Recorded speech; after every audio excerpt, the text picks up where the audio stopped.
Okay, well it don't fit. This is the new backing plate. I'll tell you more about that in a little while. But there's 7, 1, 2, 3, 4, 5, 6, 7. There's 7 1/4 National Course flathead machine screws in there. They're holding the boss on the rear part. The boss is the thing that has to fit in the hole. Let me show you the boss. That's this thing right here. Looks like a revolver, but it's not. Each one of these holes, that one, all of them, all 7 of these are all tapped 2/3 of the way down, a quarter, whatever, National Course. And the whole deal is epoxied together. The reason being, and I mean super epoxied too, brother. That's epoxy you see gushing up out of those holes down in there. See way down in there? That's epoxy. Yeah, there's epoxy in all of them. I put epoxy on the threads, I put epoxy on the holes, I put epoxy below the bolt heads, I put epoxy between the revolver barrel and the 1/4 plate, and I put epoxy every damn where. And then I wrung all 7 of them down as tight as I could get them with a correct fitting screwdriver. And the deal is, I bolted this. This is just a location hole. It's temporary. This center hole is going to be drilled out 5/8. Not drilled. Actually, it's going to be drilled a half. And after it's drilled a half, it's going to be end milled, plunge end milled 5/8. And then I got to take the new shaft and knurl it, and then press it down in there. This will be filed off. This white epoxy here is going to be filed flush, of course. All this stuff will be flush with the plate, not below, not above, flush. The new stud sticks out from here toward you, you being up here, you being the viewer. And yeah, but the holes don't line up, so that's kind of a drag. I used the old plate as a reference when I drilled I clamped the 2 plates together and drilled them both, and drilled the new plate using the old plate as a guide. So in order to get this, and I checked the old one, the old pin was in the center, although it was leaning like the Leaning Tower of Pisa, which is why I'm remaking this thing. But yeah, the deal is, rather than file these holes out into an oval, or file the ones in the dip-pak out into an oval, the plan is I need to move that location hole, which is what this boss, the revolver barrel boss, that thing is 1 3/4 right on the money, OD. That thing has to fit into that hole, which it does now, but it goes in the hole, but it doesn't, the screw holes don't line up, which is kind of a drag. See, there's one of them. That one looks like it lines up, but it really doesn't. You'd have to be here. You can tell by jamming the screws down in. That one misses by quite a margin, and that one does as well. So the big boss hole has to move up toward 10 p.m. approximately 1/8 of an inch, or what I would call a good 1/8. You know, an 1/8 plus. You know, it's a drag. You know, lots of engineering making this all come out right. Yeah. Okay. All right. Okay. Now we got the screws in there. All right. The 4 screws. They're 1032, I think, is what they are. Anyway, yeah, they're in, and the boss is in the hole. Let me take the screws out separate. You know. Yeah, the boss is in the hole. I took the screws out, and except now the hole is, you can't tell by looking, but it's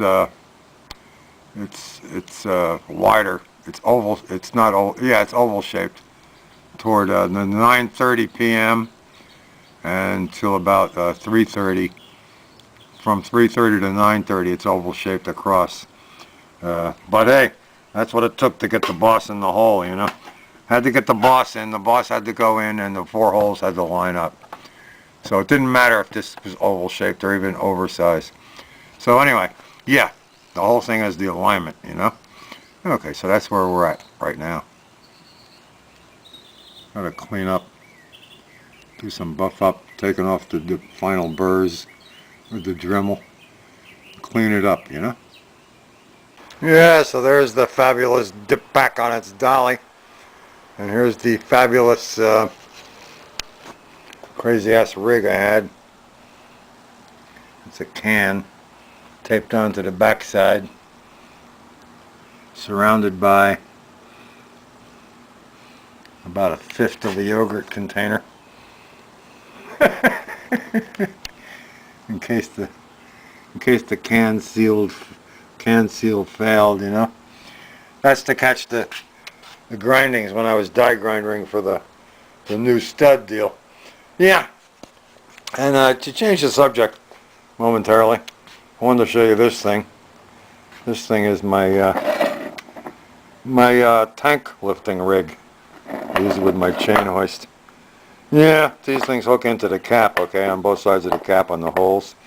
And then this end up here hooks to the chain hoist. So that's that, you know. Anyway, back to the subject at hand. The fabulous dip-pak. Yeah, here's the engineering drawings for the new I had our engineering department whip this up. This is the engineering plans for the new stud. You know, calculations and whatever. It's exciting crap, you know. And what else do I got? There's the fabulous dip-pak tinware hanging around in the garage. Same place it's been for the last 6 months. But the paint job came out pretty good. You know, this is the tinware for the fabulous dip-pak. Yeah,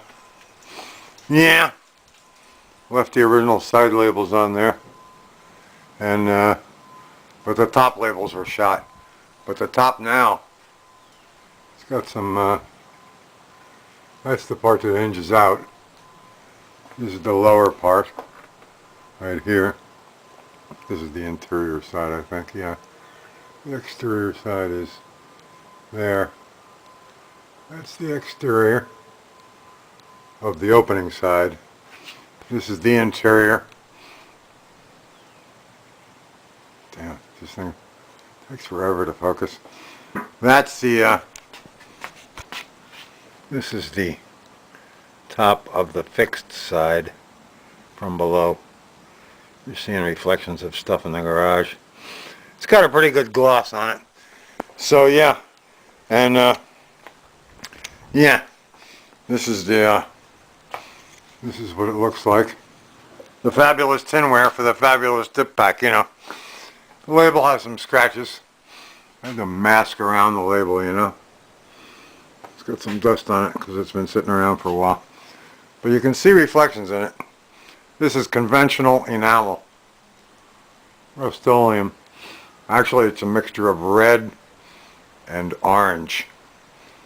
Most guys would just call it red. I tried to, I attempted to match the original. But yeah, this is the fabulous dip-pak tinware for the fabulous dip-pak. Dip-pak 200 MIG, you know. It's an Airco product. Yeah. I hand sanded the louvers. I removed the hinge, and the hinge originally only had 4 pop rivets, so I've tripled up. Now it's going to have like 12. 1, 2, 3, 4, 5, 6, 7, 8, 9, 10. No, it's going to have 20. Originally it had like 4. So, you know, yeah, more pop rivets. It's going to be better. It was kind of loose, but I had some paint problems.